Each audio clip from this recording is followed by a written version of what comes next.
Yeah,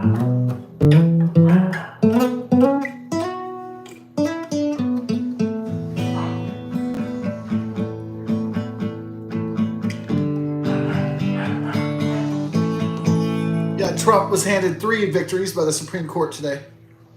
Yeah. What were those victories? Just to recap. Yeah, I wouldn't say that. I can't say all victories are Trump's. Let's say that's the 77 million people. Let's say every time Trump makes a win, more or less, let's say that the 77 million voters win, and the rest of America wins.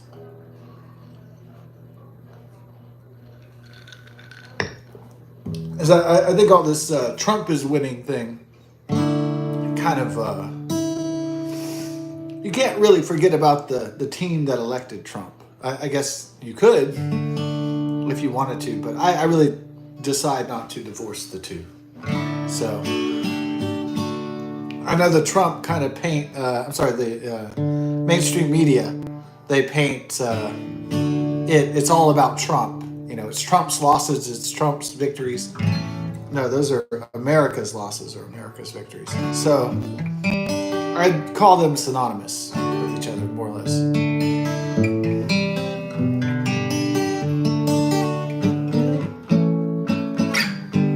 Yeah, I know ABC Dishonesty News and the fake news media, MSDNC and CNN and NBC and CBS. And oh, you're going to CBS. All right. I know they like to characterize Trump's victories or losses in terms of Trump only, and not the people that voted for him over the last 10 years. So.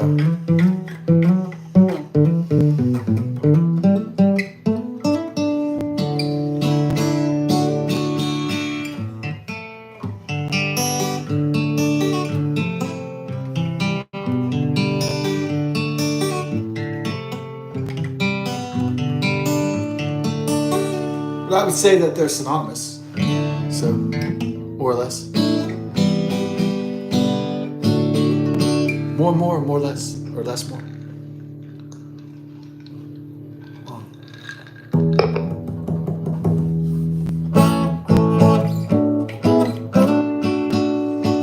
Yeah. So what are the 3 victories of the Supreme Court?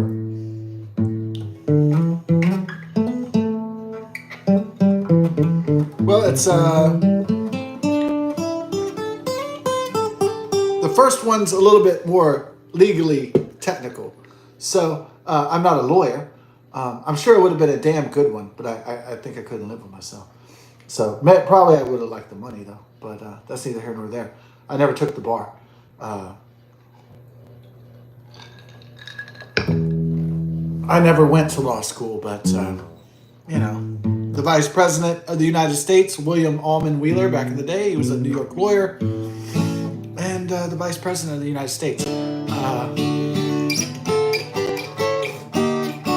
don't know if I'm, there's a lot of branches of Wheeler, so I don't know if I'm related to that guy, but yeah. I guess lawyer is the occupation you would choose if you like to talk a lot, or salesman, or something like that. Yeah. Or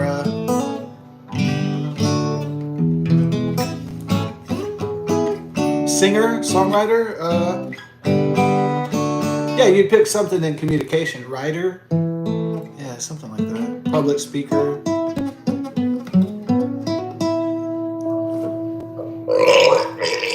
Or a professional belcher. Professional burper. So the first one is technical, the Trump Supreme Court, America's Supreme Court victory.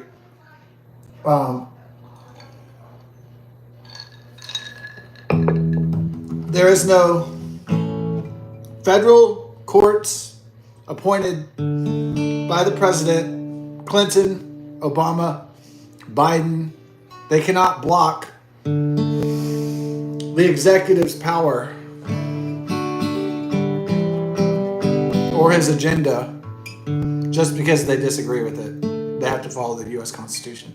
So basically, federally, all the Supreme Court is saying is that they're the Supreme Court they're the supreme law of the land, and that Biden and Obama and Clinton and Democrat judges, federal judges, can't block Trump's agenda, and so the Supreme Court was saying that the federal judges in this country do not have imperial supremacy over the Supreme Court, so or control over the actions of the duly elected, honestly, fairly elected president of the United States, Donald John Trump. So, yeah, that's all they're saying. It just means that if there's some Obama-appointed judge and Obama calls him on the phone and says, "Hey, Judge, I want you to try to slow down Trump's agenda there. Can you do that for me, partner? Hey,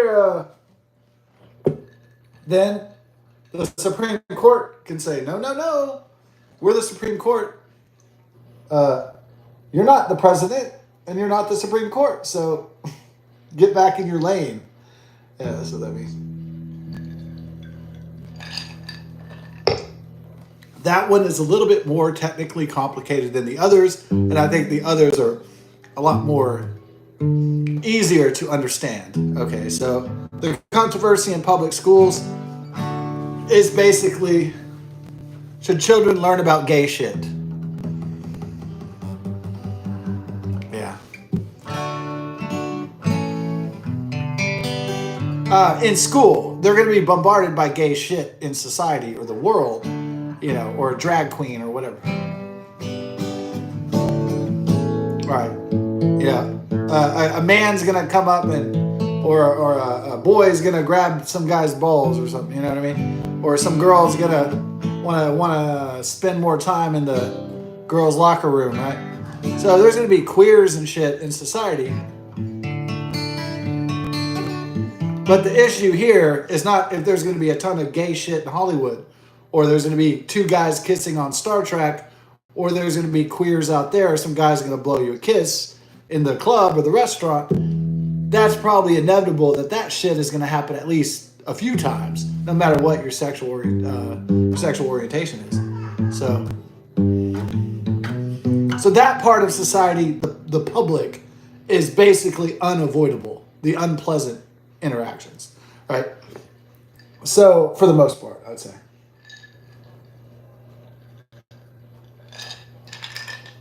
So this Supreme Court, the United States victory was protecting children.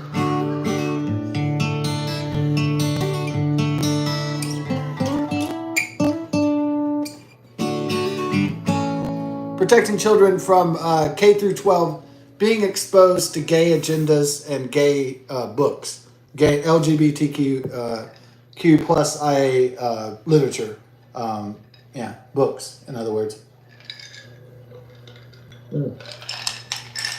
So, kids might be bombarded by gay shit, gay movies. There might be a Daniel Craig movie where he's a queer living in Mexico and he's trying to get, have gay sex, homosex or something. But kids aren't going to be shown that stuff at school or exposed to that shit at school. They're not going to have to read, as Bill Hicks used to say, Heather and her two mommies. So, that's good.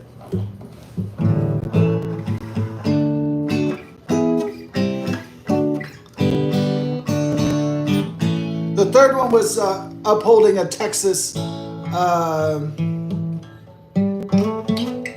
injunction barring. This is another children protection deal where they want to protect kids' exposure to pornography. So where they have to prove their age, that they're 18. So back in the wild, wild west of the internet, me and my friends at the beginning of the internet back in the day, we were 12 or 13 back in 1992, back in the Clintonian era. Believe it or not, Al Gore did not invent the internet. Yeah.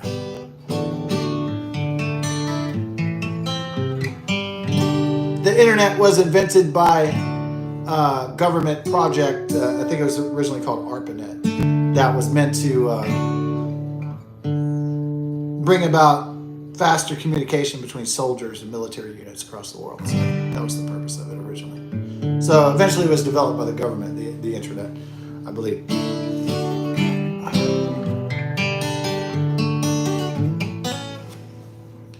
Yeah, there might be some guy who's like the inventor of the internet, but I think it's a group of people that did that. So I want to say. So when we were 12 or 13, me and my friend, we were like, oh, there's the internet. What can we do? You could learn stuff. Oh, that sounds fun. But we had just hit puberty.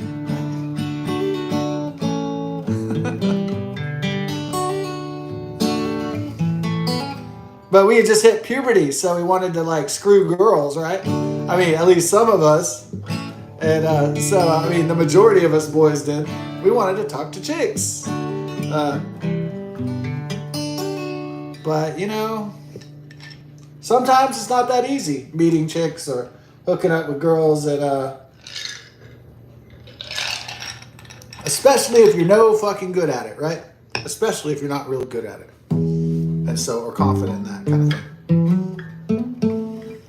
So they had pornography before the internet was like what? Playboy, Hustler, Smut, and you know, like you had to get a movie of it or whatever.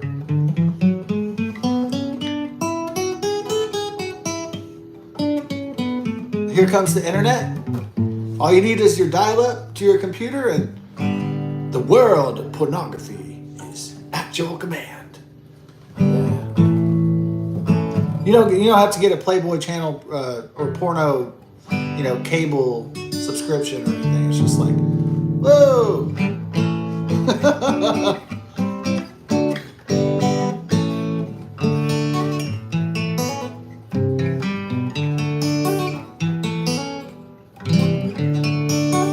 And then, you know, you had like awkward things where you go to your uncle's house and then you notice like he had every porno channel that you could order. And you're like, hey, Uncle Steve. You know, I was flipping through the channels and I saw this one program. It's called Eating Chinese. And the next one was called Eating Chinese Takeout. And I was like, what is this? You know, he's like, oh, you know, the porn, you know, I just thought maybe it was a better deal on the package, you know? And I'm just like, bullshit. Okay, whatever. Yeah. Where's all this shit? Okay, what, you know.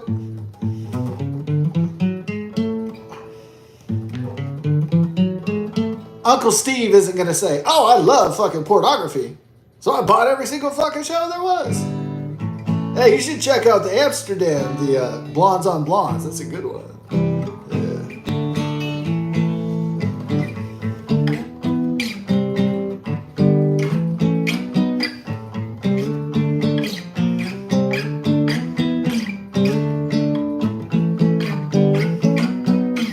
Would I rather be somebody be just like brutally honest with me instead of just like bullshitting? Yeah, I'd prefer that. But that's not the game society is all about. They're all about bullshitting, and totally bullshitting. So society is all about bullshit. So there we go. Yeah, I wish everybody was transparent. We just tell the truth, but that's never gonna happen. So that's a fantasy.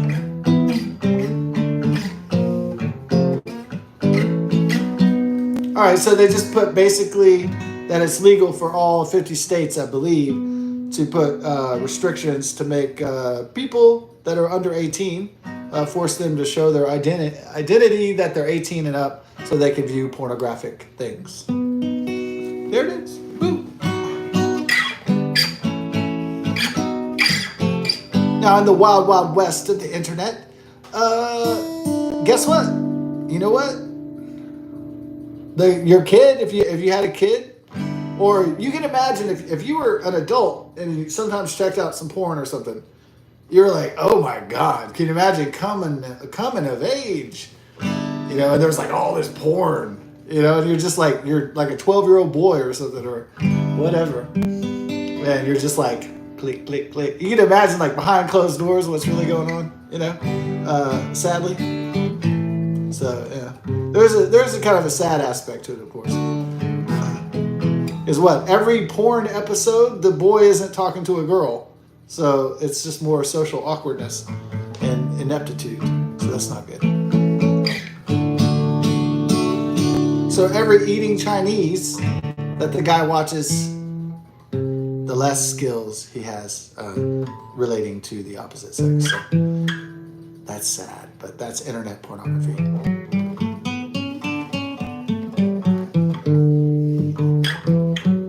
Pornography is, every time a guy is checking out pornography, he's not checking out real life women. He's in a fantasy world. And so you could say that of any kind of sexual kind of thing, like going to a titty bar. Every time guys are in the strip club and looking at titties, they're having a great time. Yes, they're having a fantastic time, but on the other hand, they're not meeting women really, or at least women that you would like to meet. They're women that demand that you throw dollar bills at them or whatever. I don't know if that's quality. So there is a sad component to this, right? Like sexual addiction or pornographic addiction. It's bad.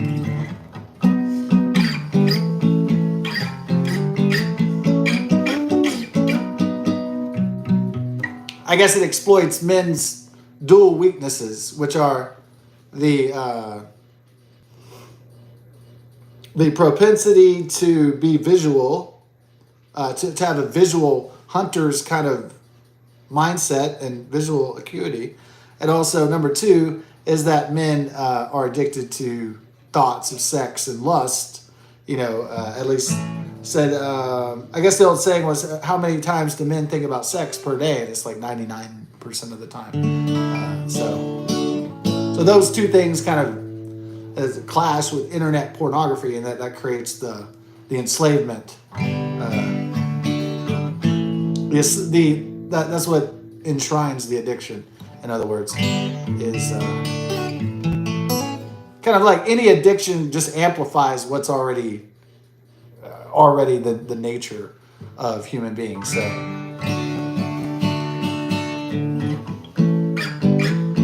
So this is another law that's meant by the Supreme Court to try to protect children from being enslaved by pornographic lust, and to develop real relationships instead of fantasy ones.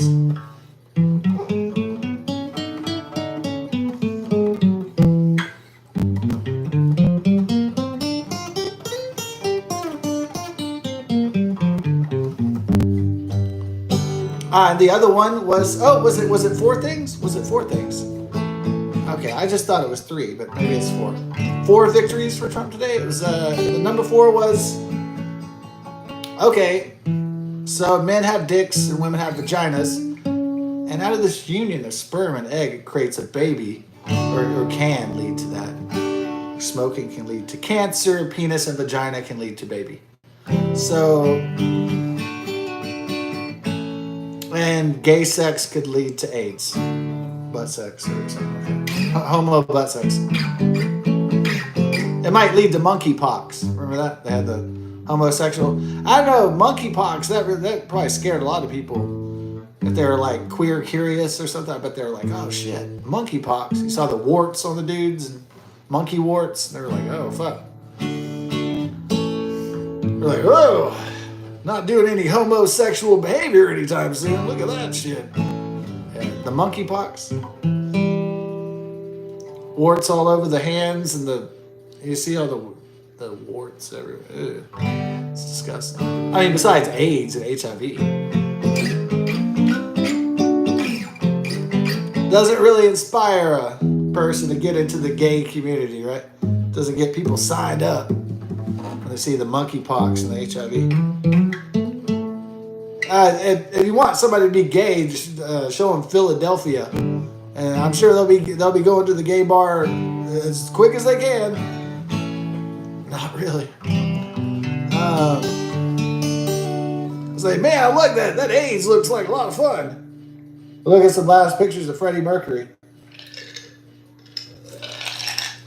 That was a great one. It was a legend, but it kind of got down in the butt piracy. You know what I mean? Got down in the buttocks.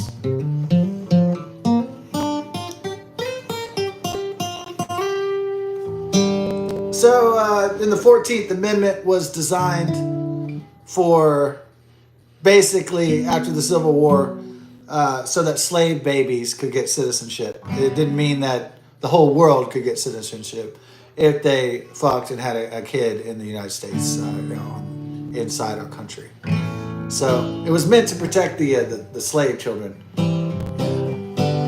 the freed slave children, and so forth.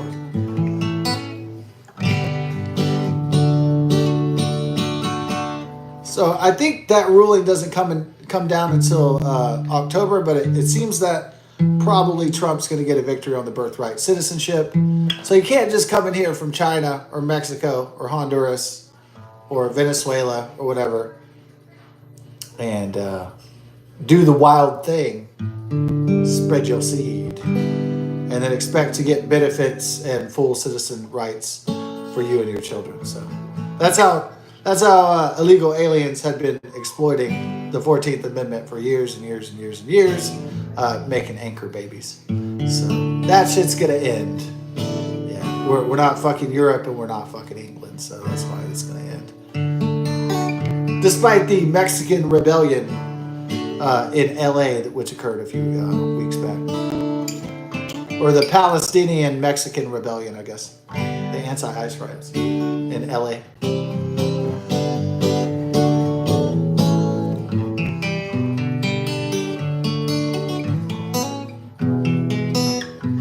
Is that it? I think that's it. That covers it.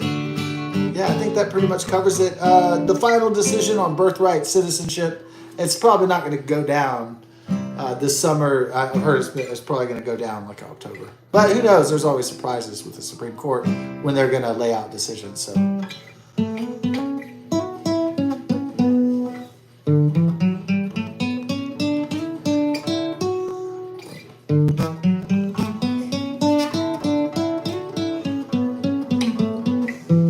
So I don't consider these victories to be Trump victories. I consider these to be national victories, American victories. Victories for Western civilization. Victories for children. So. And you don't really have to have children of your own to care about children. So, and also that's another point of it. Of course, people that have children might care about children more. That's not always true either. So I'm sure there's plenty of deadbeat parents and parents who take shit for granted out there. So unfortunately.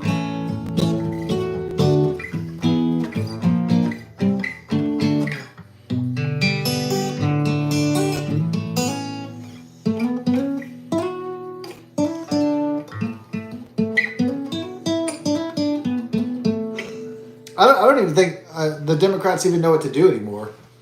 They're like, well, we lost, and our political party doesn't seem to have an identity or a direction. They seem kind of lost at sea.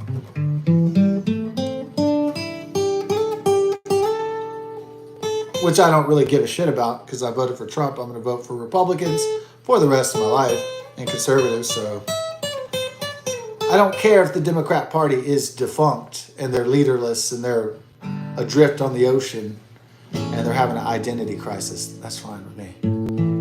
I don't really want the Democrats to return to power anytime soon. I couldn't give any two shits less. To me, they fucked up the country so hard with Obama, Biden, that I don't think they deserve to get power for, maybe a decade. Maybe longer than that.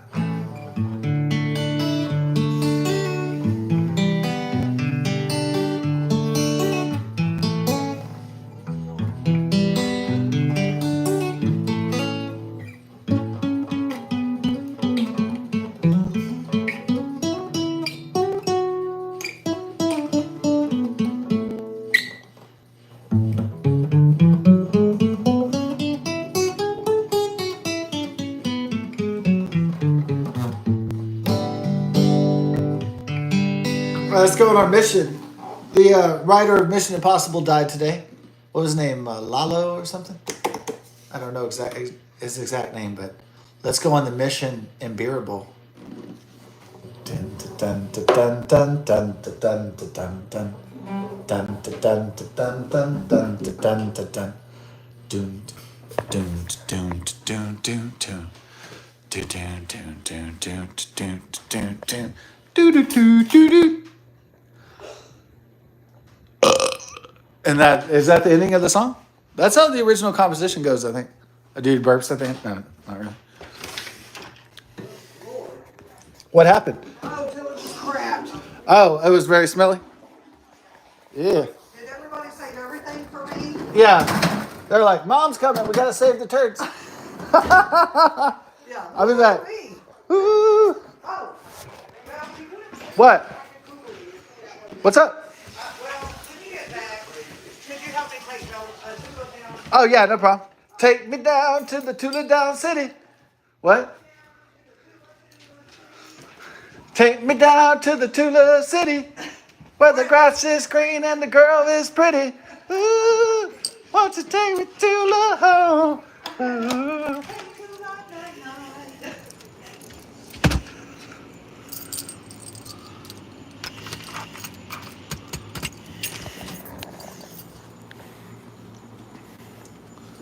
Take me down to the Tula City. What?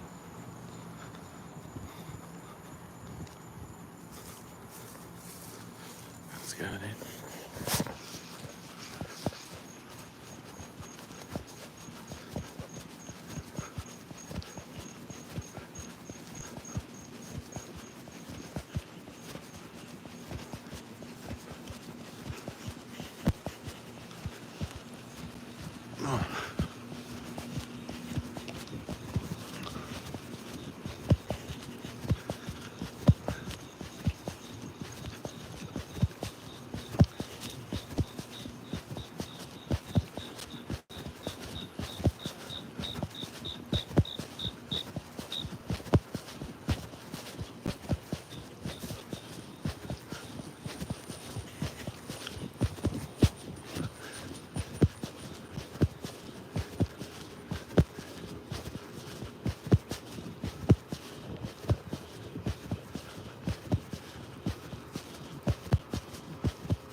Gotta do it down. Yeah. Heading to the quickie.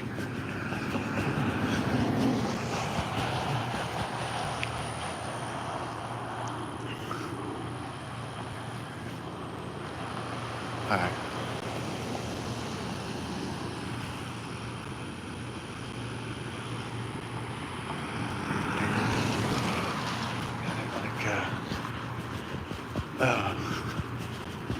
Okay.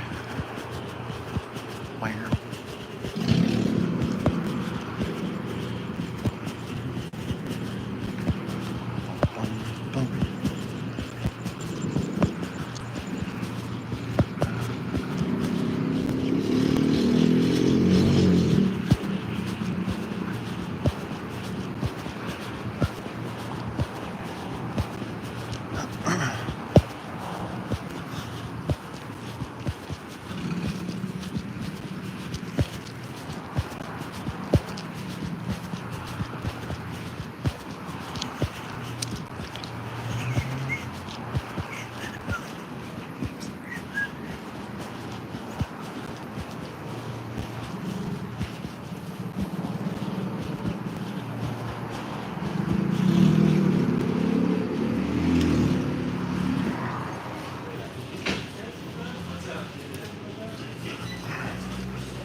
Thank you. Hey, how's it going? Yes. Busy one? No. Not really too busy.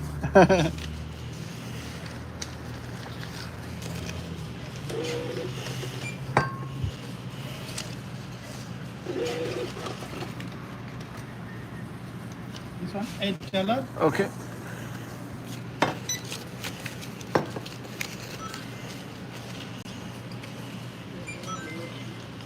$11.89.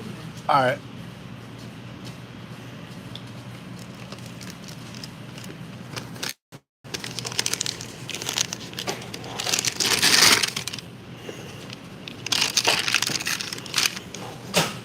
Thank you, sir. Thank you.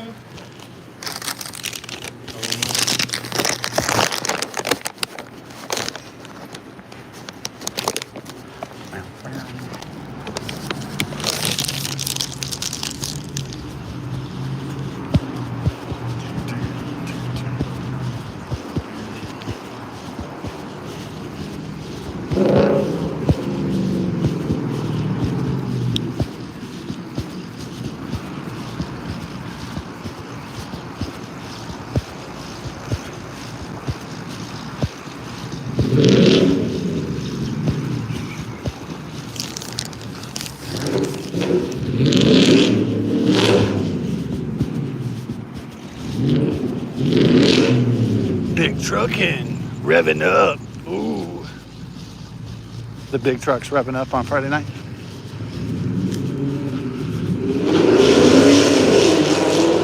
Is that? No. That's like a sports car.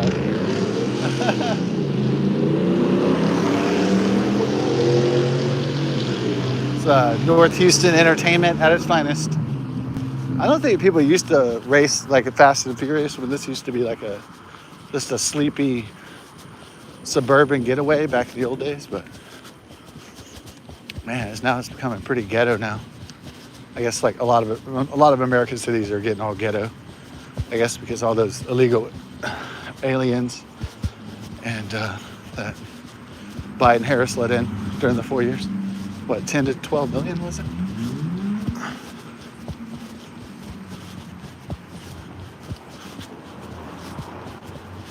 I mean, that's part of it.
Yeah, I can tell a lot of people plan this night as their big time summer party night. Ready to get that party vibe.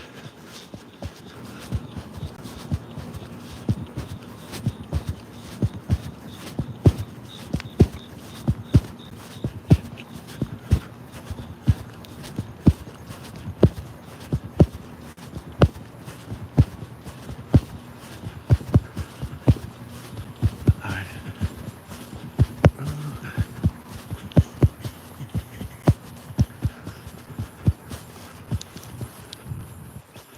So we got Mega Millions, 348 million.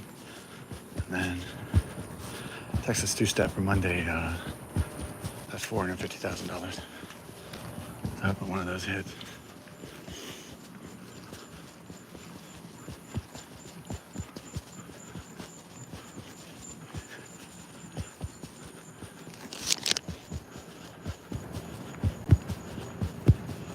Yeah.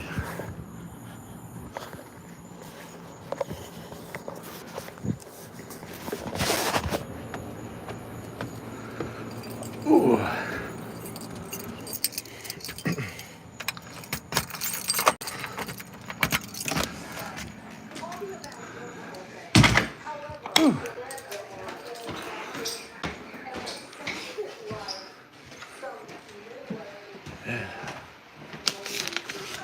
Hey, what's up? Huh? What up? You didn't buy 2 beers, did you? Oh, you got $4? No, I don't. I said, did you buy 2 beers? No, I just got Oh, okay. Oh. Why were you running so fast? Huh? Why were you running so fast? Oh, I didn't know what room you were in. Oh. Yeah. You guys think that's smoke? Yeah. And then, Bring Tula down. yeah, you bring Tula. Yeah. And I'll get her bed. Okay. I already got her potty pad down, All I right. got her food and her water. Okay. Just tell me when you're done. Okay. Are we ready to go? Love you. Love you. I'm gonna smoke real quick. Okay.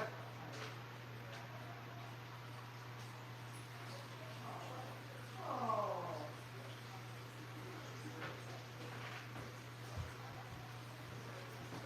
I know.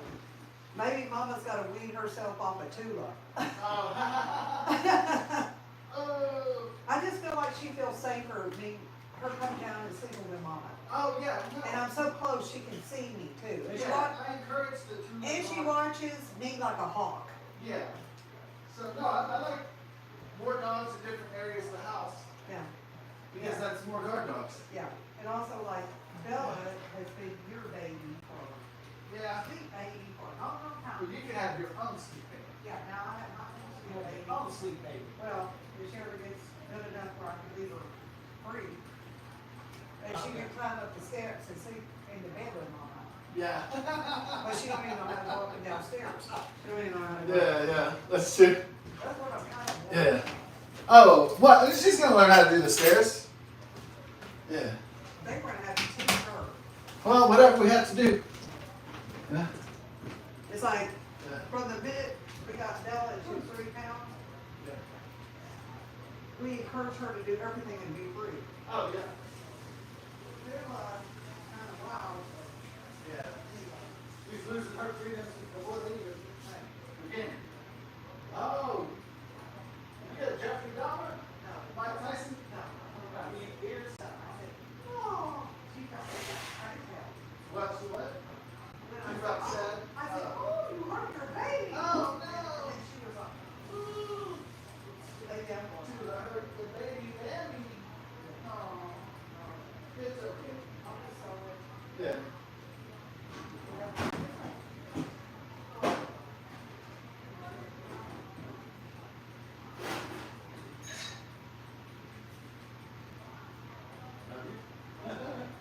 That's not the world.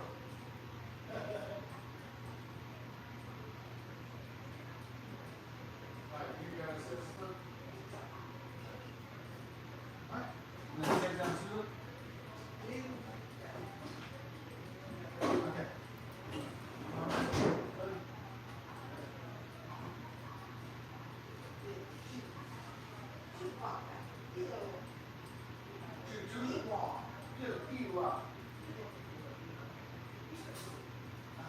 Oh my God, did she save everything? Did they save everything for me? They say the New Year for you. Who was saving you? I was afraid Bella was gonna vomit, Oh, yeah. but oh my God, Don't save everything for mom. yeah. Leave some for me. You already had, believe me, Scott, I know you had your field. I have my New Year. You had your field. Yeah. Walking dog, Yeah. feeding dog. It's a hard dog life.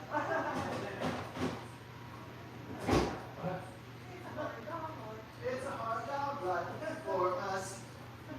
It's a hard dog life for us.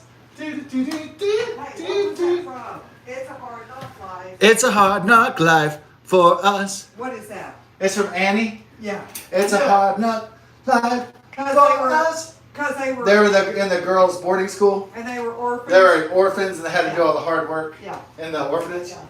Yeah. It's a hard knock life for us. It's a hard knock life for us. Do do do do do.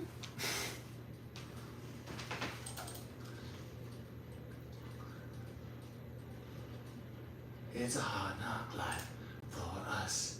It's a hard knock life for us. Do do do do. It's a hard knock life for us. Mm-mm. It's a hard knock life for us. Instead of treated, we get tricked. Instead of kisses, we get kicked. It's a hard knock life. I didn't know that's what it said, but you know, of course, that's like little girls like singing octaves. So obviously, I couldn't do that. That's too high. It's a hard knock life for us. Yeah. Annie. That's good.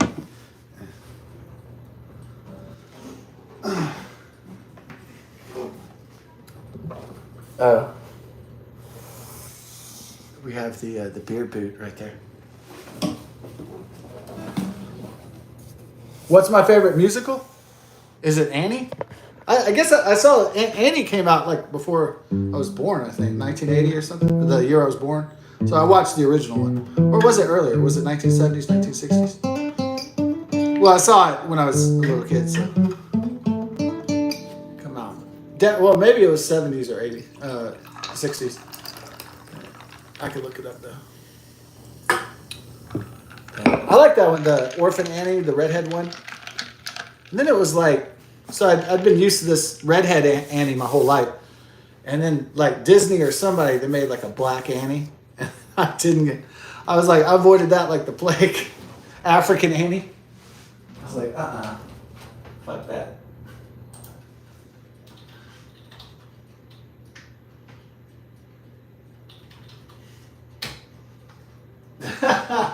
It was in 2012. That was oh, okay, it was 1982. That's the one I saw, yeah. With the yeah. Okay. So it wasn't the 80s. I thought it was further back.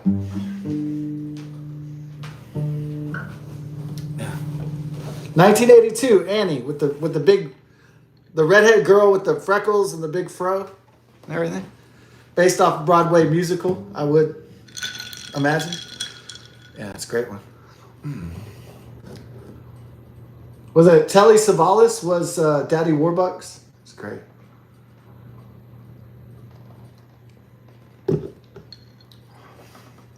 They always have it like where there's the rich blowhard guy, and he's become a heartless businessman, and all he cares about is riches and gold and money, and he's heartless. He doesn't care about poor people. He doesn't care about children, like Uncle Scrooge.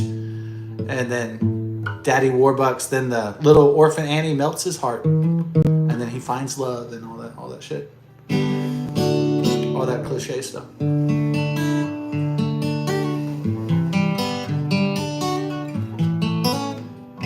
Yeah, the beer boot's really going tonight. Check out the carbonation on the fizz on that tonight. That's good. Some good head and everything. Oh yeah, good head. Mm.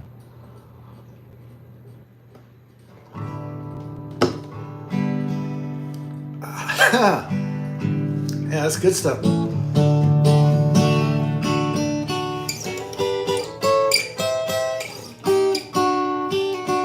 Yeah, so I didn't finish the story about my friend Jeff and I. His dad was a doctor, so he was. My dad was an accountant and businessman. Didn't do bad for himself, but he wasn't as loaded as like a doctor, right, or a lawyer, or like a surgeon or something.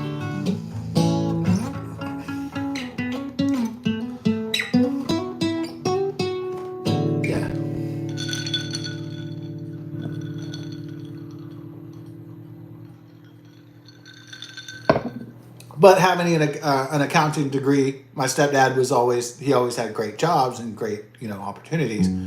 Somebody always had to count the money and see how the money was doing, and so had to be an accountant. Account the money. Where's the money? Bookkeeper.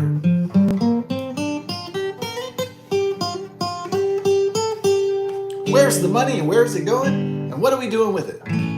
Yeah. Check the ledger.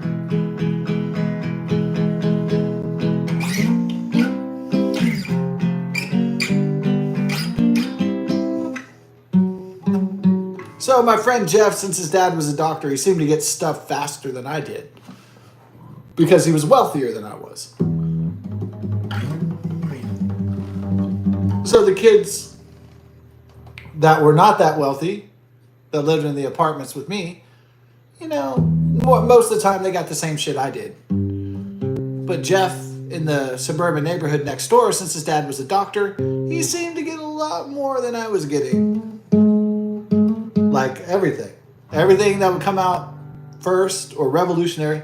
This doctor even had an electric car. I shit you not, in the 90s. An EV, an electric vehicle, with a charging station and everything.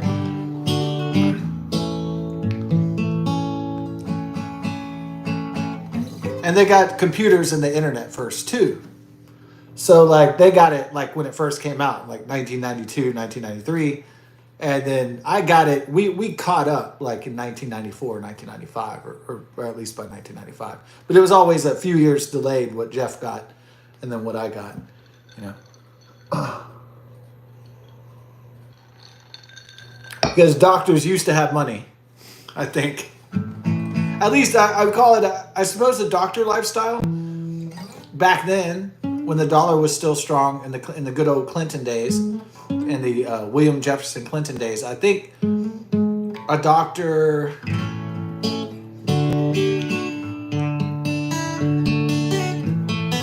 I think a doctor was considered...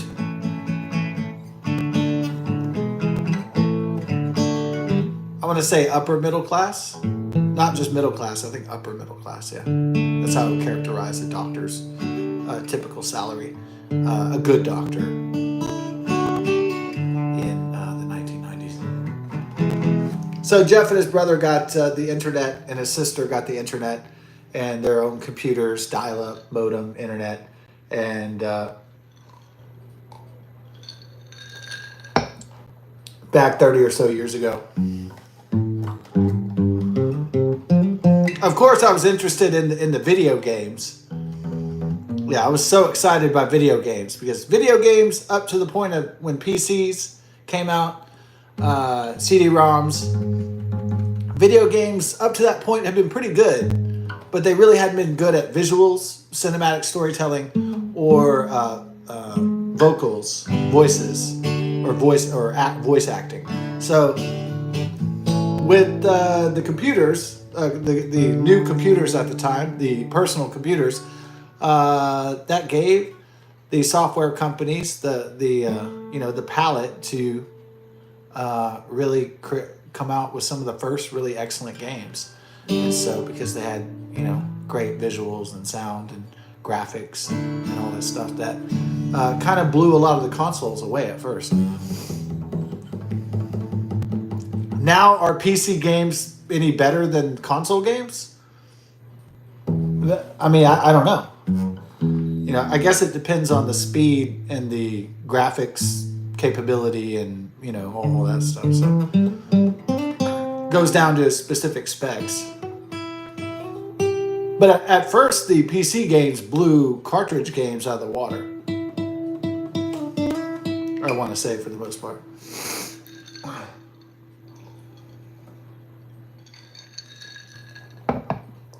At first, the internet couldn't have full-scale videos because it took up so much memory, so much processing power.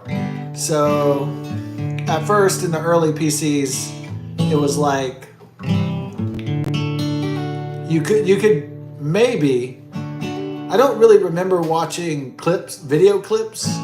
At first, I remember just looking at pictures and scrolling web pages at first in the internet's infancy, before it became the advanced 5th generation internet, 5G and so on.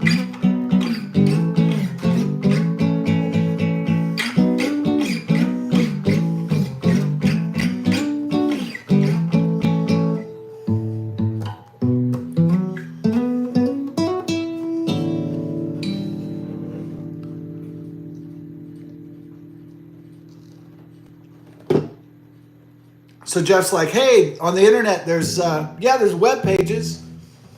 Yeah, we can scroll through web pages and learn stuff and surf the web, as it were. We might even do some, like, did they have messaging back then? AOL, America Online.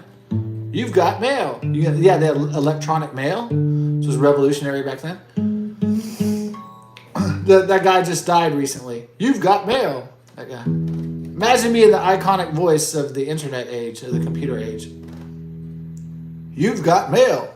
It's just such a America Online. It's awesome.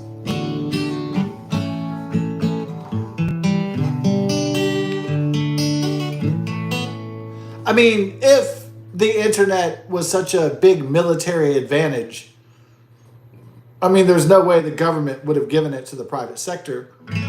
But I think they just said, well, we can make a whole shitload of money if we gave our computing power to, consumers. So, or maybe there was more sinister purposes. Maybe it was a government spying program to begin with. Maybe the entire internet was a way to get into people's lives, and they succeeded, and to take away personal liberties and freedoms from people. Has anybody think of that before? Maybe. But whatever the purpose of the internet was, the information superhighway,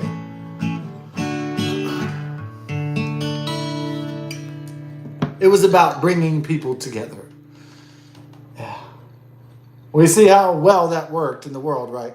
Did the internet really bring people together? Closer, side by side?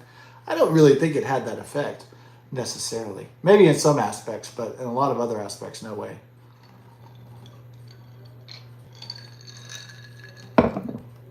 Maybe in some ways the internet exacerbated and drove a wedge through relations, which might have been better.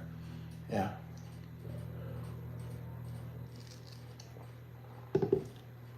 Perhaps the internet degraded social abilities, intellect. Maybe part of the reason why intellect had flourished for hundreds and evolved for hundreds of thousands of years in human civilization was because the human being had to engage himself in his world 120%, 24/7, 365 days a year. And that caused the evolution of humanity.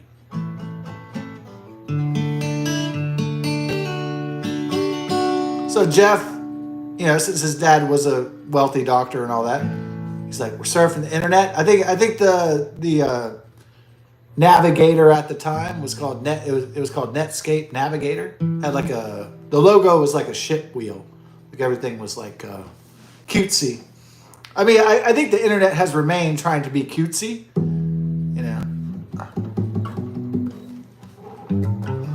Cute little childish logos and things like that. Yeah, because it's fun. It's fun to be cutesy, even if you get old.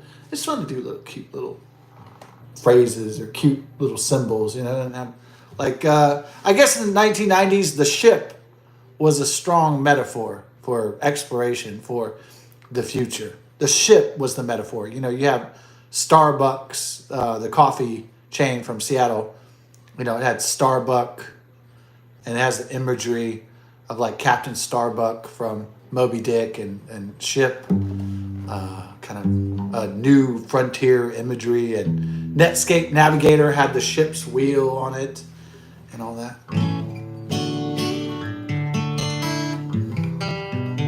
I suppose the ship metaphor is, or the highway metaphor is a metaphor for a journey that we're supposed to be on. Sometimes, I guess in the olden days, they used to use a horse. But Netscape Navigator used a ship wheel, like an old wooden ship wheel.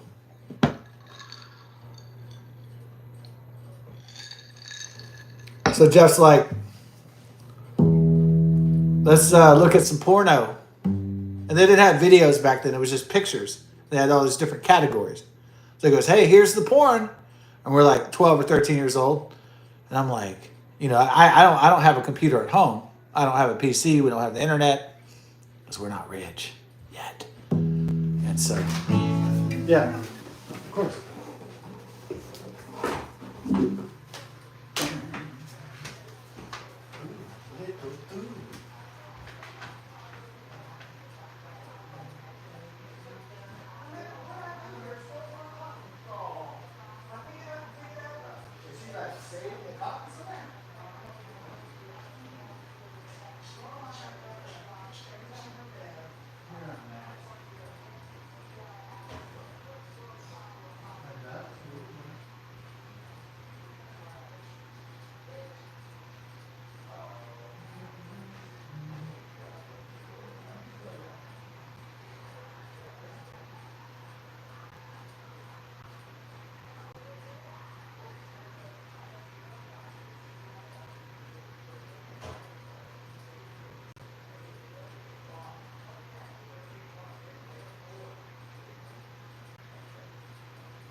Yeah.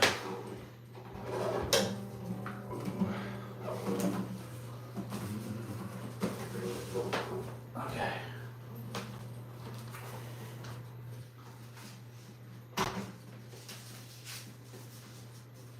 Huh. That is funny.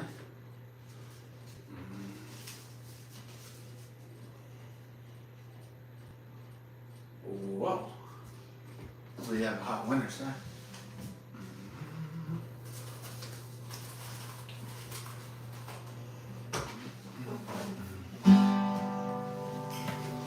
So we're in the old internet.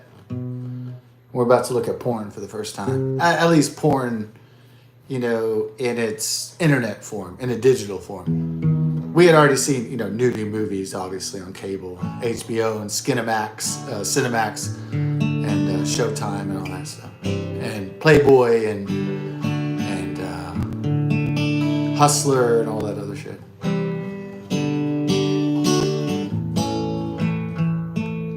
What was my first nude image? I think I went to a flea market when I was a kid. When you're a kid, you get really curious about stuff. It was at a mall, I think. Maybe it was it might have been Baytown. San Jacinto Mall. That's what it was called in Baytown, Texas, where I grew up. Yeah, Baytown, Texas, like Gary Busey and Jennifer Garner. Yeah, I lived there. I went to kindergarten there. And I was like 5. Yeah, I lived in Baytown, Texas. So I went to San Jacinto Mall, and they had like this flea market, this thing, selling all these items in this market. And I saw they had like nudie trading cards. When I was a kid, I looked. I was like with my mom or something, And I looked. I saw they had a card that had like a naked woman.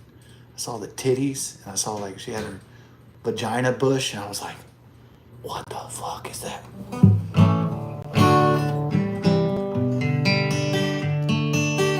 I mean, I saw it. Of course, I didn't tell my family about it or anything because I was like 5 or 6 or 7 years old. I wasn't gonna, go home and be like, "Dad, I saw a pussy bush and titties."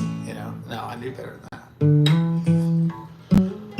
And maybe I was so young I didn't even know what I just saw. Right? I didn't know that I just saw the goods. Right? I saw the goods, baby. Ooh, saw the goodies. Saw nature's candy before my eyes. Right? Oh yeah.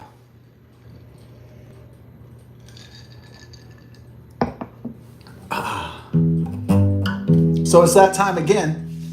Yeah. Jeff's like, let's look at some porn back, fast forward to 1992. Or I think it was 1992. And then he's like, all right, let's look at some nudie shit. Let's look at some porn, some porn pics. And it had all these categories. I guess it was alphabetized. It had like Asian, big titty, and it had like, fucking teen and fucking ebony. I guess they think it's a racist term, ebony. They still have ebony category, but now they just call it black. Or I guess if they wanted to be more technical, they could call it technical. I suppose you call it African, but ebony is kind of like a flattering. Right? To me, that's not a racist term. That's ebony and ivory. That's just like vanilla and dark. Or mahogany. It's just like, expressions. That's more poetic. Ebony is kind of like a nice way of saying dark, right? To me, that's not racist. Or if you call like a white person like, oh, that's ivory porn. It's like white porn. It's like Caucasian porn. You can call it Caucasian porn if you want to, but it's, they had all these different categories, right?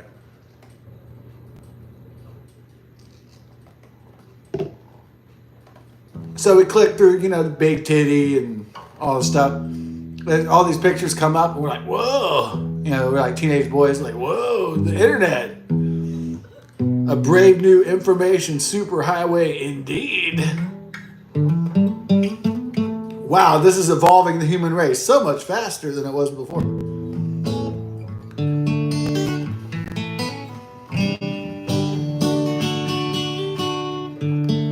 And then we started seeing categories that weren't so savory. So then we saw pissing, and then it was like, Jeff clicked on pissing or something. I was like, no, pissing!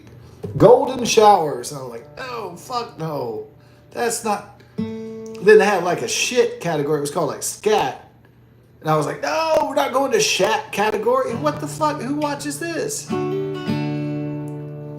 Muddy nudes? What the fuck is this shit? Midgets? What the fuck?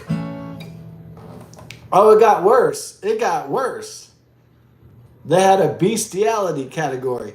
And it had like a horse. And I was like, no, don't fucking click on this, dude. No, this is evil. Nope, enough. Okay, enough internet porn. I was like, this is sick shit. It's like, get us out of here. What the fuck? We probably thought when we were like surfing the web, we were gonna look at porn, that it was gonna be like Girls Gone Wild, like we're gonna get to see a little titties, maybe a little bush, maybe a little butt cheek, maybe a little something, as they used to say. We didn't know it had, bestiality and stuff on there. It had really disgusting things on it. Yeah, and they had a category, I think back then, called she-male. or he-male or like hermaphrodite. And I was like, It's like, nope. Who's watching this shit? This is awful. The information super diarrhea way, folks. The vomit pit of the universe. Welcome to the sewer, the digital sewer.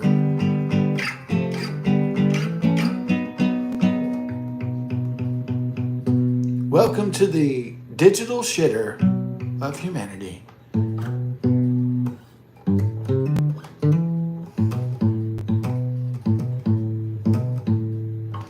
Now, there was a part of my teenage self that thought it was funny that they had a pissing category. Pissing? And what was the other? Oh, yeah, fisting. They had all kinds of porn categories, right? All kinds of ridiculous shit.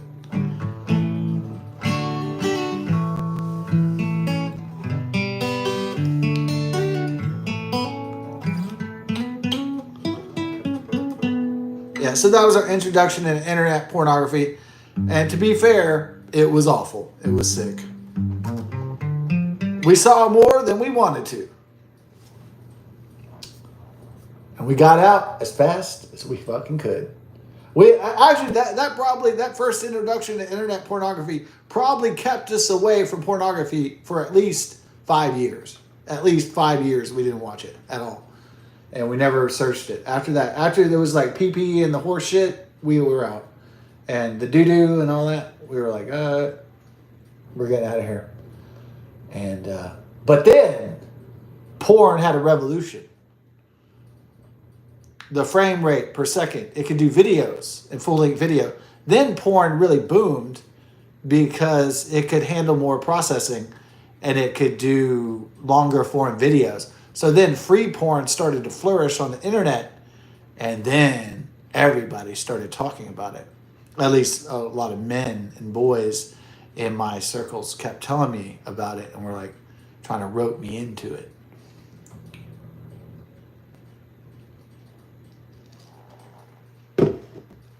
So then all these people, like foreign exchange student from Poland,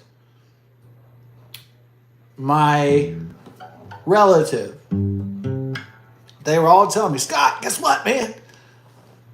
Yeah, you know how porn used to be inconvenient back in the day? Remember, it used to be like, do you remember when it used to just be like, you clicked on the picture and looked at some pictures and it was just whatever? They got porn movies online for free now, dude. They're all telling me, they're all like giddy with excitement. I mean, every guy with a computer, internet connection, they're all checking out the porn, watching the movies. And it's like, I think it was my parents' computer, like when I was 18, 19, 20, so I didn't put porn on there. Because, I was afraid of my mom or stepdad finding, like a search history or some kind of video or something. I didn't want to have to explain to my stepdad or my mom, like, why there was a, two lesbians lick each other's vaginas video or something like that on the search history of the internet browser or whatever.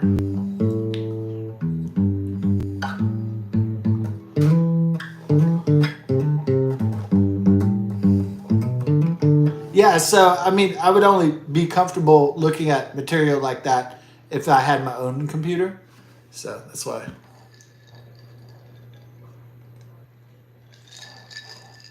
Now, I had a family computer, a Famicom.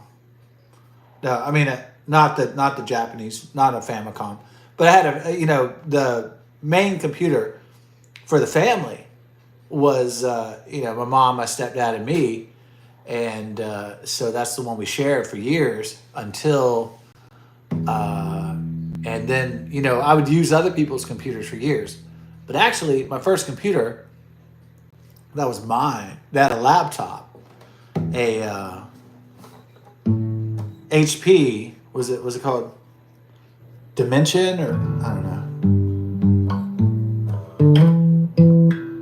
Yeah, so I had an HP. I had a Hewlett Packard laptop. The first computer that was my own was in 2007. So that's the first one I had. The first laptop that was actually mine, that I didn't have to worry about somebody like looking at my computer, like I didn't have to worry about like I looked at some titties or something. Like I didn't have to clear my internet history because I had to share it with a bunch of people or whatever.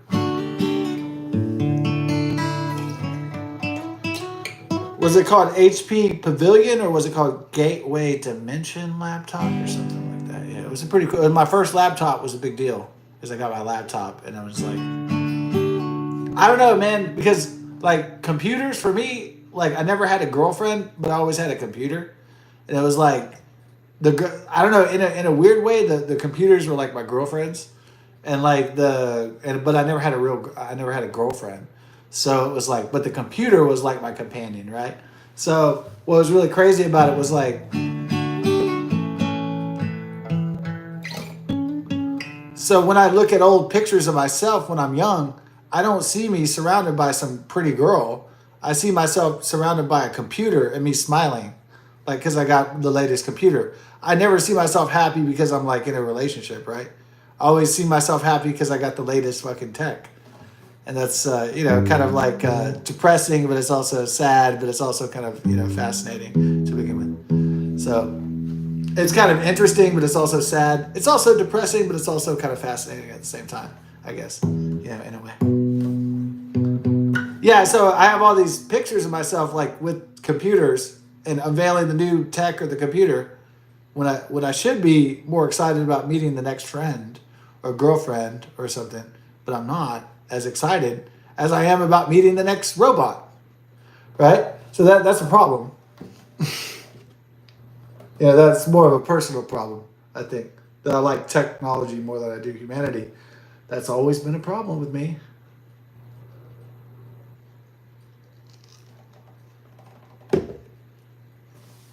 I wish I liked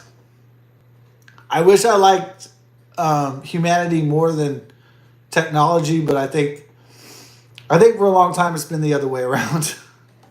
So I like science and technology more than I do humanity itself. To me, that admittance, that honesty that I'm sharing with you tonight is not really, it's not something that actually makes me feel better.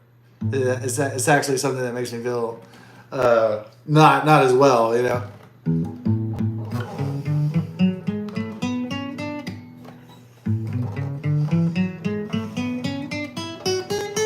In an ideal world, I should like humanity more than I do technology or math, or science or STEM fields, but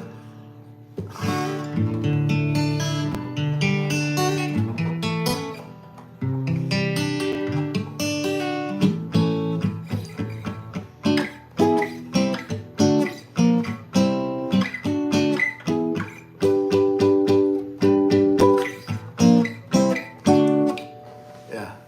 Maybe there's some old pictures, and maybe sometimes I tricked a pretty girl to taking a picture with me on a sunny day.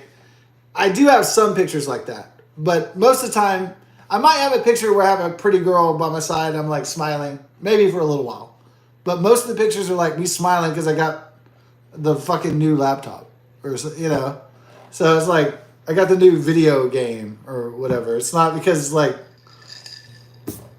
I got the new CD, I got the new movie. It's not because like I made a new friend. So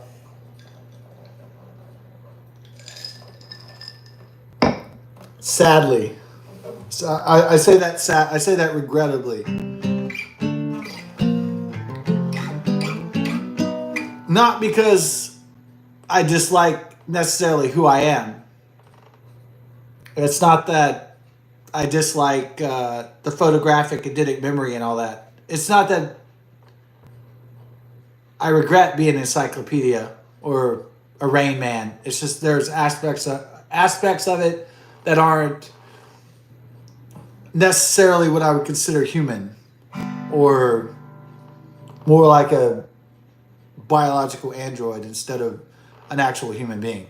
So there's aspects of it that are, not normal, and but we are who we are at the end of the day, and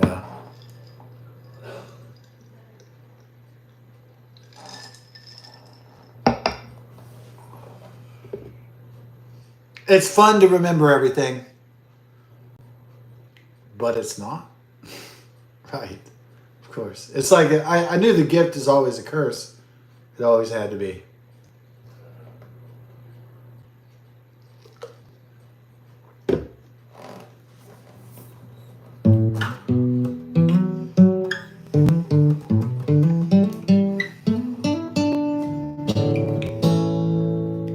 The gift was always going to hurt, but the hurt was always going to be bring the happiness. So it was always a double-edged sword.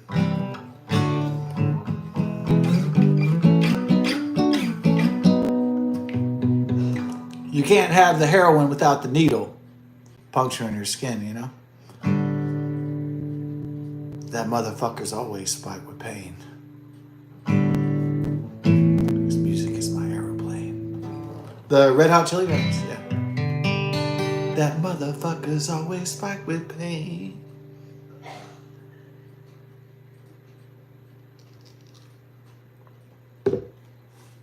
You can't have pleasure without darkness. I can't have happiness without fear. I can't have happiness without darkness. It's just the way it is. Some people thought that they try to tell me that you can have happiness without pain. I said, I don't know what kind of life you're living, dude, but I know that's never been my experience. So, but you can preach that idea to me all you want, anybody out there. But to me, victory is not without blood. It's not without pain. It's not without loss. It never has been.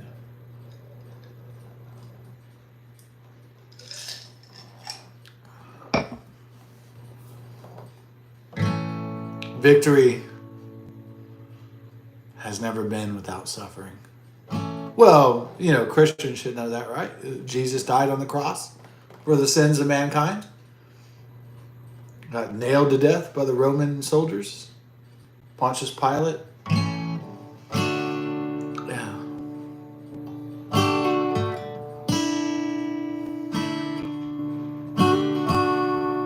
So there was no heaven without immense suffering. So I don't think there's that humanity is any different than that.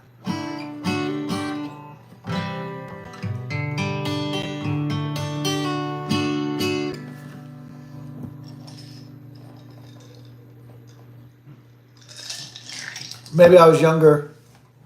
I didn't have the mature depth. I feel actually, as I get older, I feel more emotional self-control, which I didn't really feel when I was younger. So that's a good thing about getting older, is that you feel like, I at least feel, I don't like slowing down. I don't like my muscle aches. I don't like getting weaker. I don't like any of that stuff of getting older. What I do enjoy is the peace of mind and the maturity of focus. That's what I do enjoy about getting older. There's only one good thing about getting older, and it's mental focus that can improve as you get older. So, and a maturity to accept pain at the cost of pleasure. That's one of the greatest aspects of getting older, is a mature focus. So,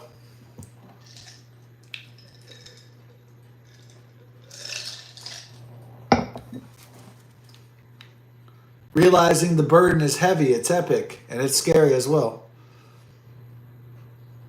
But you don't give up because you realize life is worth doing. And that in and of itself is the greatest form of liberation one could ever experience.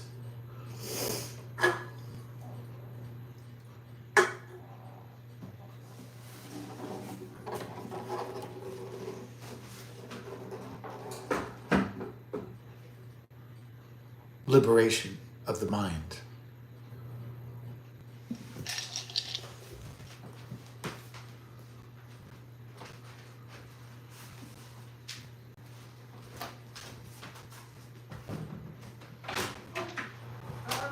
Oh yeah, no, it's all good. Sorry, I'm not going there. I'm sorry.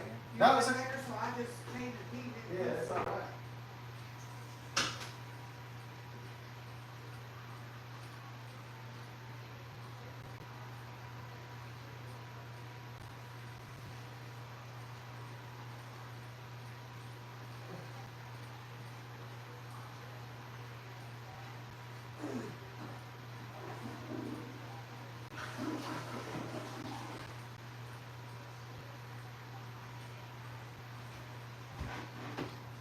I'm sorry, but,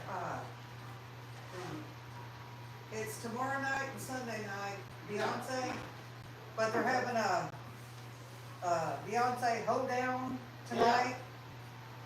All I saw was big old fat black women Oh, yeah. in Yeah. brassiere. Oh, where? The hoedown downtown. Oh, downtown. Beyonce Uh, hoedown. Is that where all the white people are at? Yeah. I didn't see not one. You see one white dude going, ah, A white girl. white girl? Where's the white dude? Hey, I haven't heard not one of Beyonce's songs on any radio station. You didn't hear the one that That's goes, not. the one that goes, oh, leave it up? Yeah. Okay, alright, sorry. You just hear the one that goes, You mean where she doesn't sing? I know, Willie Nelson did a track on the cowboy car. Oh shit! Is it turning to a hurricane? Oh no, 30%. When? Oh lord. Oh, that's not coming. No, but it. Hey, I know you guys are. yeah, I know. Alright. Okay. It came up in the Gulf of America. You said they was running the Gulf of America? The only hurricanes we gotta worry about are the ones that come in the Gulf of America. America, never stop. Never stop. The Gulf of America. Woo! What? What are you doing? What do you mean? What? Is that too much? Too many changes. Oh, the Gulf of America? Okay. All right. Just not used to it yet. All right. Sorry. I didn't know that troubled you. It doesn't trouble me. The Gulf of America. Go Trump! Woo! Woo! Make America great again. Woo! Trump. America, fucking. Fucking, why not? Let's pour this. This beer needs to be refilled. Somebody drank it all.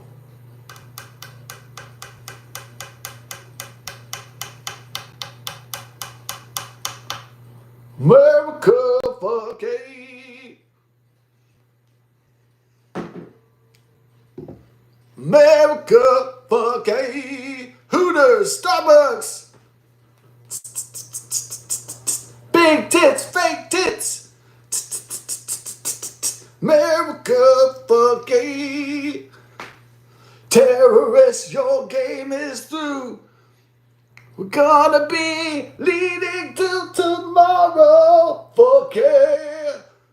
Bed Bath & Beyond, McDonald's, Starbucks, Hooters. Fuck yeah. Fake tits, fuck yeah. Slavery, fuck yeah. Fuck yeah, fuck it. Books, fuck yeah, fuck yeah. I like that. That's the funniest part in the song in America, fuck yeah. Team America, World Police, 2004. One of the funniest parts is they make Kim Jong-il, the dead North Korean leader. He's like, Hans Blix. I will kill Hans Blix, the weapons inspector. He's like, Hans Blix. Says it like in a funny way. Hans Blix.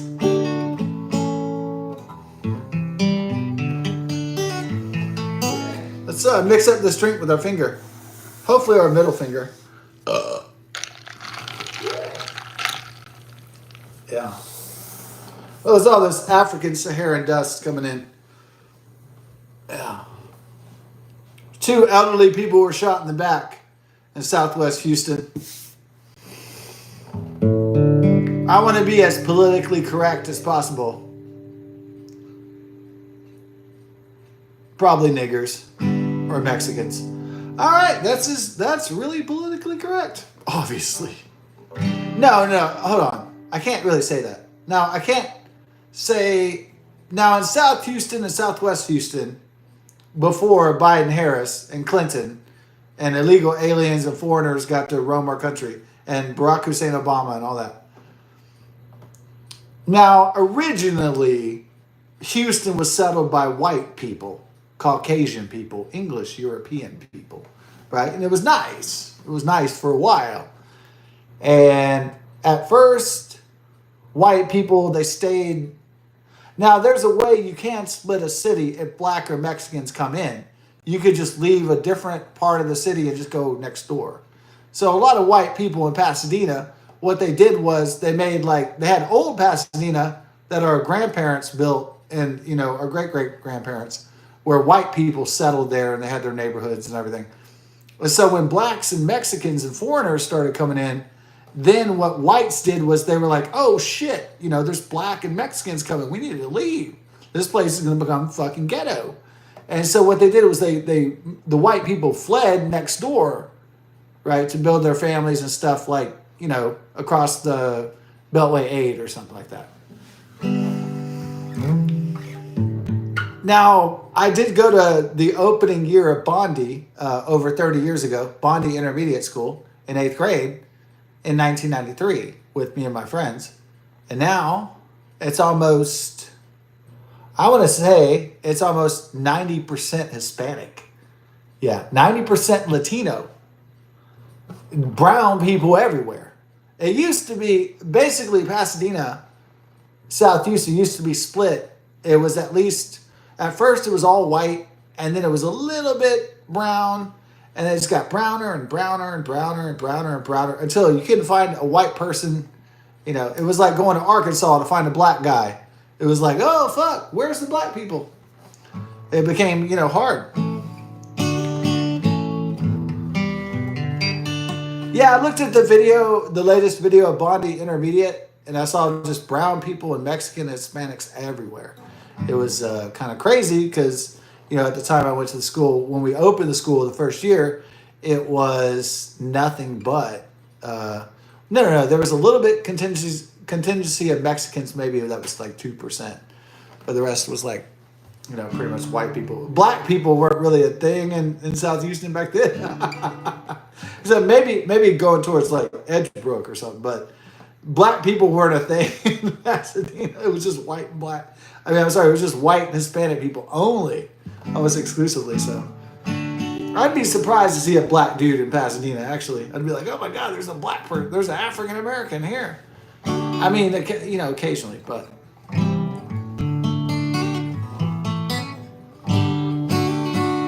Yeah, I was having fun in Hot Springs, Arkansas. I was like, where are the black people at?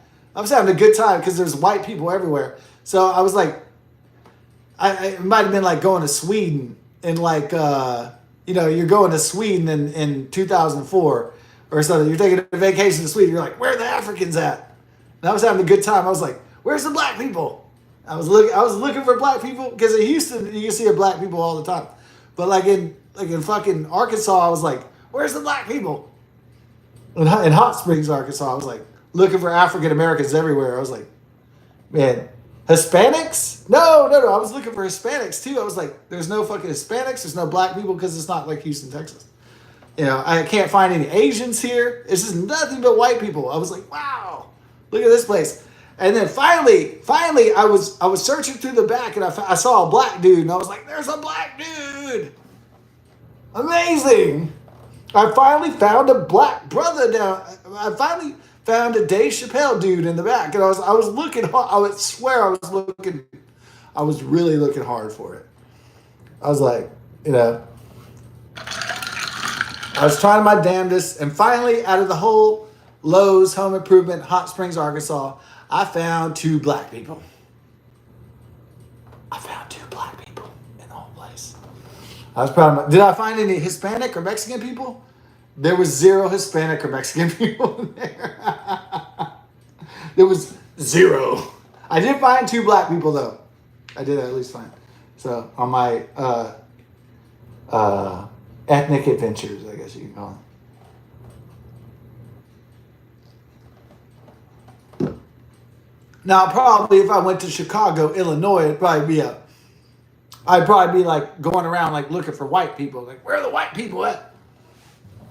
Yeah, I'd be like having a fun time in there. Where the white people at? But in like some white towns and what I call white states, I guess, maybe it's hard to find the black people or the Mexican people or the Hispanic people. Yeah, or yeah. It's always a challenge finding the Asian people. Everyone like that? Chong chong ching chong. No, I know where you can find the Asian people. They're all heading to the universities because they're all Chinese communist spies. Chong chong chong chong chong chong chong. I want the American fucking education so I can take it back to the Chinese Communist Party so I can destroy America. Chong chong chong chong chong. Yeah, nice. Chong chong chong chong chong chong chong. Ooh, that's a nice one. Ching cha cha chong ching chong ching, ching a chong. Sing a song with my ding a long Donkey Kong. Hit the bing bong.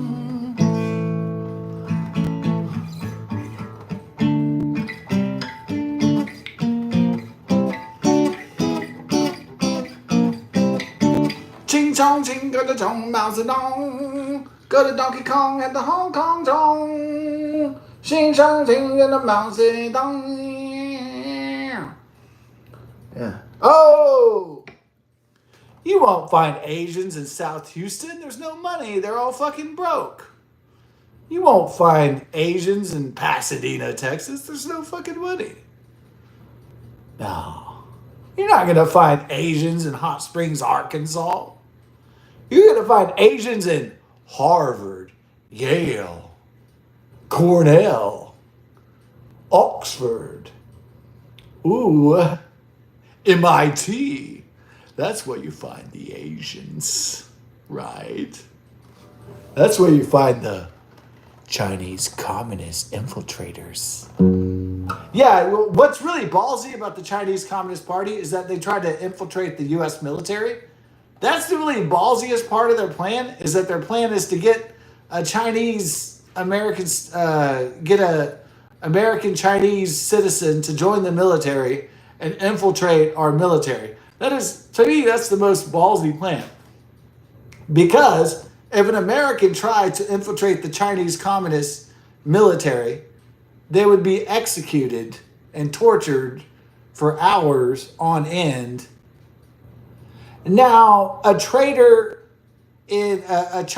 traitor, a Chinese spy, probably is going to get the death penalty in the United States. But it's just harder. It's harder for Americans to infiltrate as Chinese spies because there's not really a big Asian population, and there's not many Chinese Americans, and there's not many, the Chinese Communist Party is going to vet people that are going to join their military or who gets their military secrets. It's a lot easier to infiltrate America for our enemies than it is for us to infiltrate Chinese communists or Al-Qaeda. It's a lot easier for foreign adversaries to infiltrate America because all they do is they say, oh, it's racism if you don't like us. You're racist. Okay. So all they have to do is go, oh, you're racist if you don't accept us, foreigners. But we would never be accepted in Iran or North Korea or China or Russia or any other fucking country in this world. Yeah. So the world expects that America is supposed to be the welcoming fucking country that welcomes in the entire world without vetting them, and that they're gonna steal all our fucking military and personal and private secrets, and they're gonna get away with it. Well, no. That's not actually true. We're not the world's homeless shelter. We're not the world's bank. We're not the world's fucking charity. We're not the world's fucking military either. We're not the fucking world's anything. We don't owe this. We don't owe anybody in this goddamn world a goddamn motherfucking thing. And that's going to become very evident in the future of this world.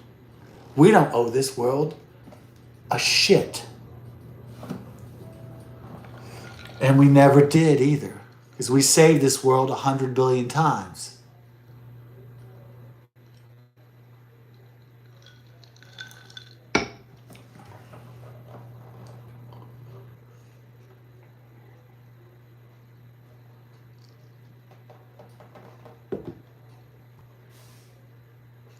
We don't owe this world and the people in it a goddamn motherfucking thing. And that will always be true. You have a shitty country like Venezuela? You have a shithole country like the Democratic Republic of Congo? Guess what? It's your responsibility to fix the Democratic Republic of the Congo. It's your fucking responsibility to rise up against your dictator in Venezuela. It's not the responsibility of the United States to save the fucking planet. It just isn't.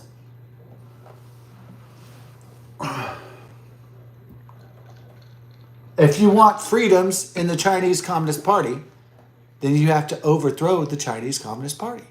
If there's young people disgruntled in China and being oppressed, it's your fucking responsibility to overturn your government.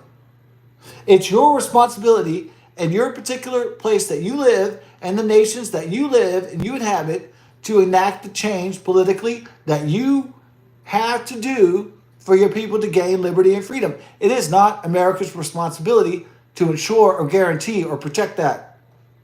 It never was, it never will be.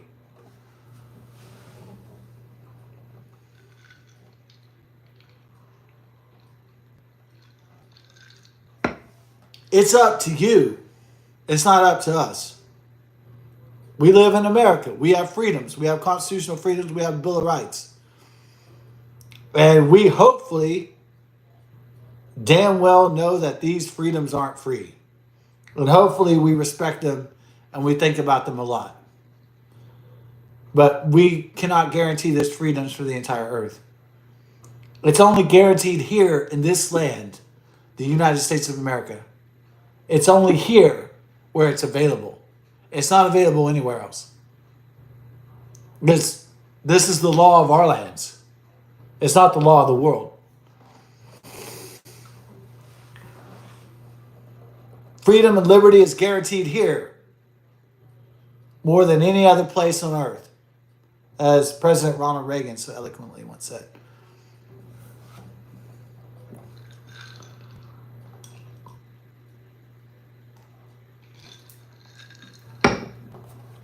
If you're Venezuelan and your economy is falling apart, you have nowhere to go. Everything's going to shit. Well, you have to form an armed in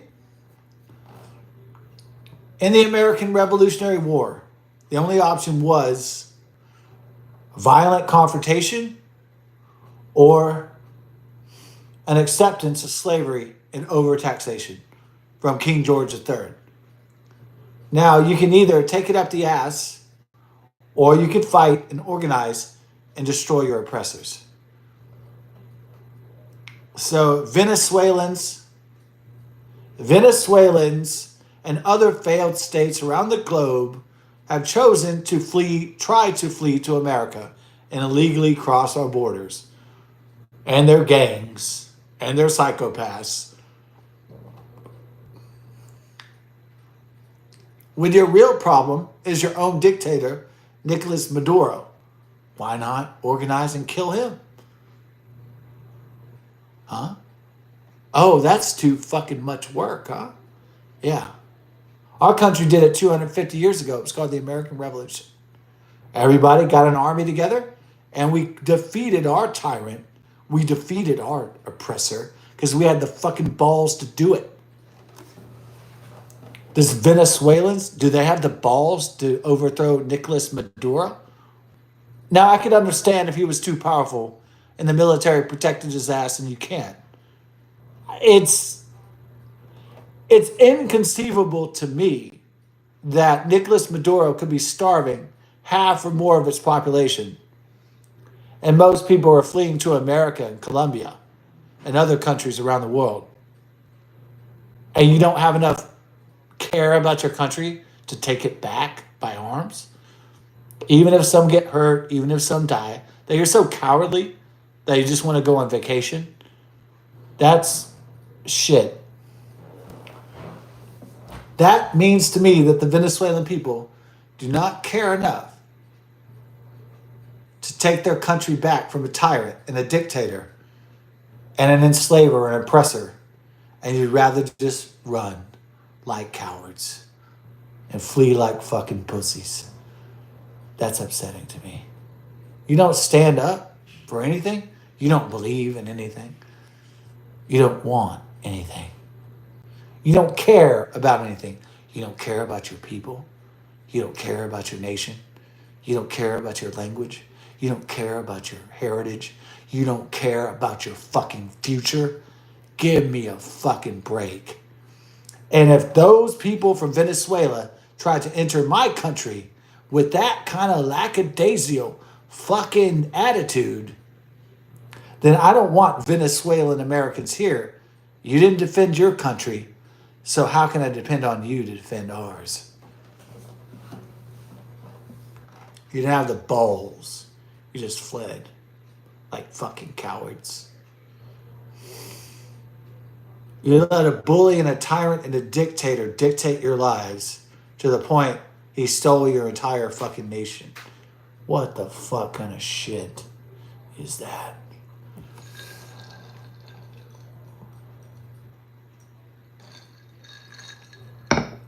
Yeah, we had a tyranny take over our nation. It was called the Biden-Harris administration. And it was an awful dictatorship. But we rebelled against it successfully. It doesn't matter how many Gestapos or how many FBI'dens they sent after us. It doesn't matter how many big tech companies censored our speech, our thoughts, our feelings. We still fought back, all of us. And guess what?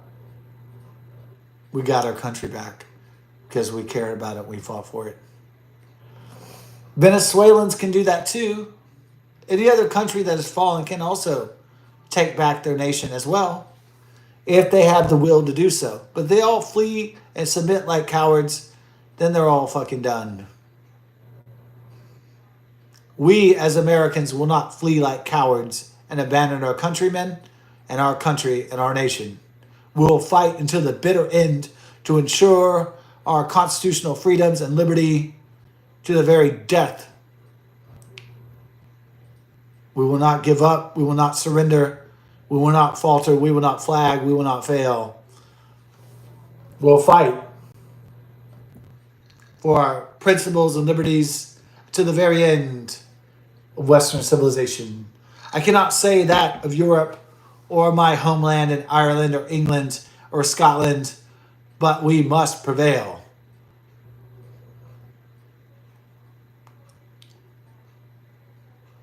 Have people lost their spine in the drip of modern luxury? Have you lost your spines? This is what I'm afraid of, that modern life has created cowards. Afraid of discomfort. Afraid of a life without air conditioning.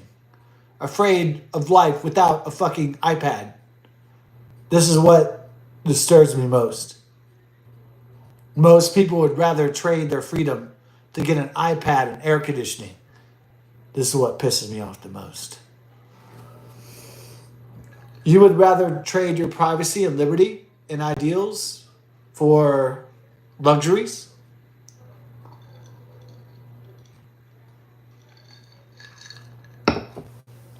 Really?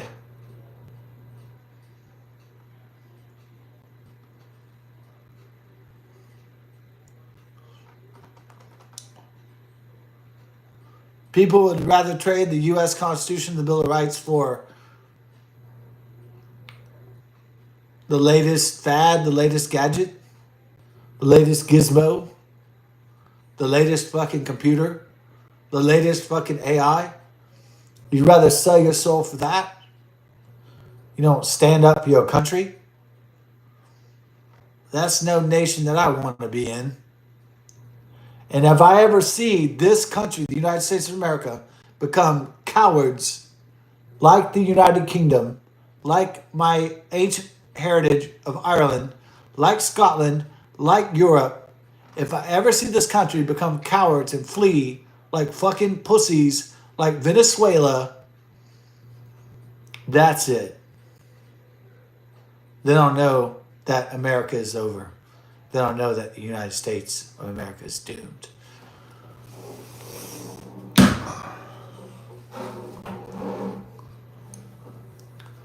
If I ever see this country flee like coward pussies against an authoritarian, oppressive regime or structure, I will weep the death of America and the death of Western civilization. But we're not going to flee like Venezuela. We're not going to flee like my homelands of England or Ireland. We're not going to flee like our European brethren. We're not going to retreat. We will fight for our republic, for our constitutional republic.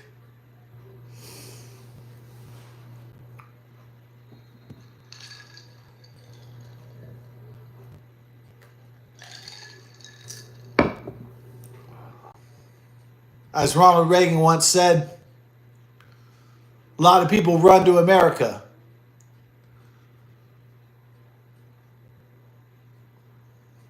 But in America, there's no last place to run to. We are the stalwart. We are the last vestige. We are the last refuge of freedom and liberty that mankind has. If we fail, if we retreat, then the world falls into darkness, communism, atheism, depression, destruction. If America and Western civilization falls, there's no other place to run to.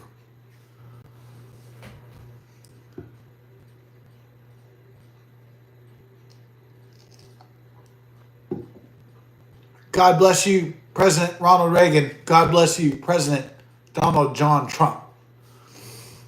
I guess they have a lot of similarities, except Donald John Trump is, well,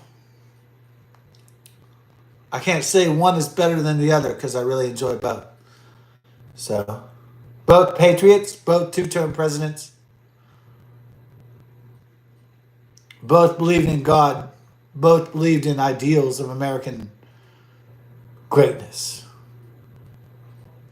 So, I'm going to compare and contrast men and heroes and leaders that I've loved so much during the course of my life. But men that I've admired.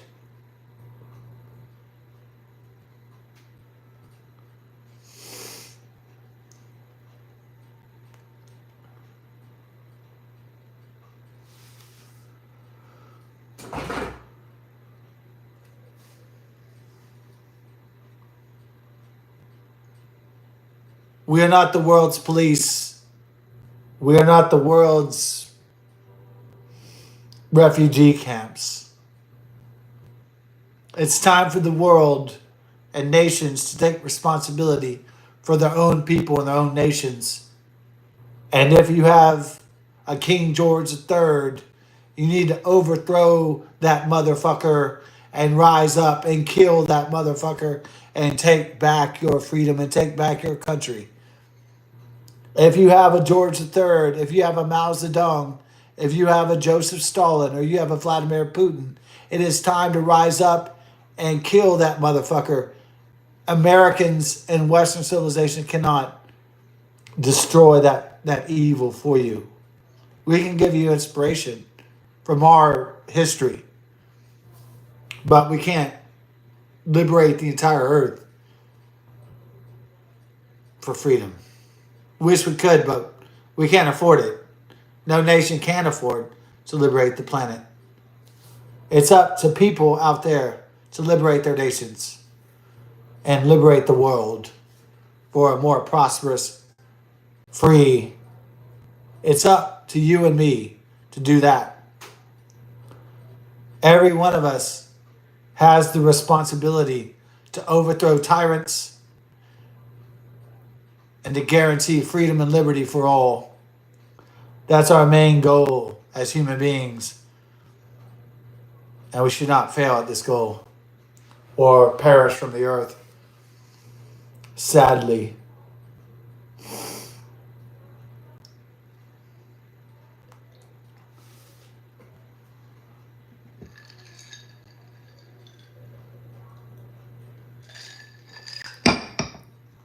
If Maduro is killing your people, then kill him.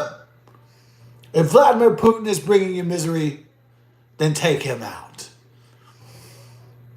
Iranian people, if the Ayatollahs are giving you issues, if the mullahs are oppressing you, then oppress them back and destroy their Islamic Republic, Muslim Shiite government.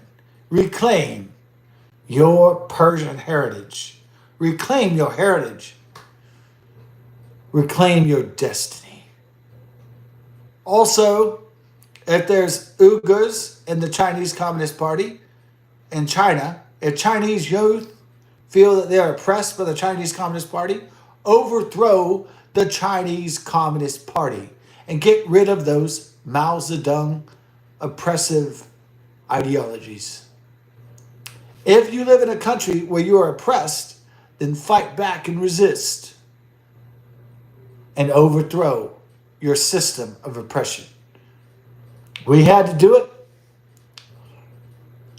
We had to throw off the English Empire, the British Empire, back almost 250 years ago from the oppressive system of King George III. Now, if you're in oppressive systems, oppressive governments around the world, you're being oppressed by the Chinese Communists or the Russian Federation, it is up to you, freedom warriors, to liberate your nations. If you care about your people, you'll do that.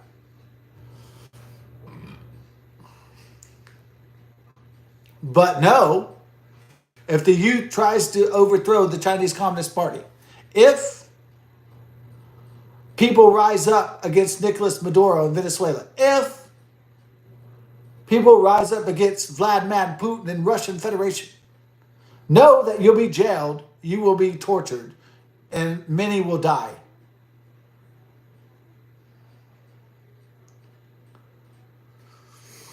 Now, people that in the American Revolution in North America, my ancestors, that overthrew King George III from England, they knew that many would suffer, that they would die.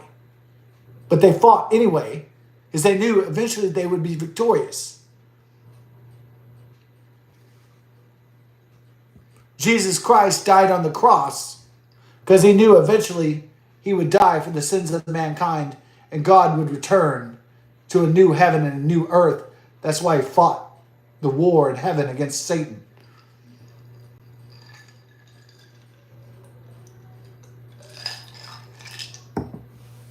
Did you think you could have freedoms and liberties without sacrifice? Did you think you could cower in fear and gain victory over your darkest enemies? That is not true.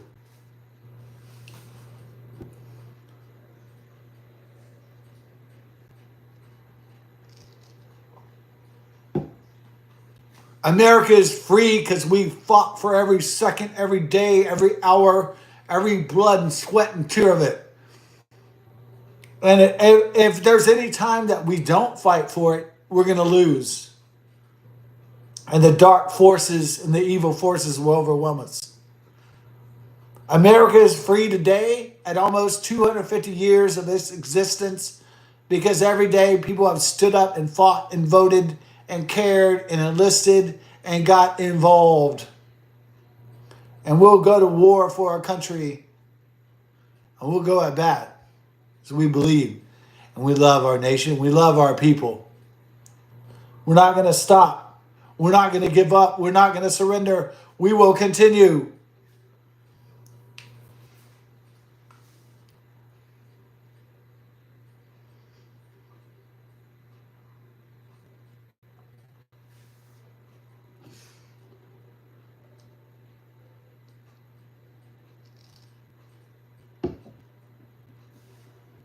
But as the old saying goes, we're only as strong than the weakest link in the chain. So we got to make sure our bonds and our chains are strong to protect this great last bastion of freedom and liberty on the entire earth. God bless and best of success.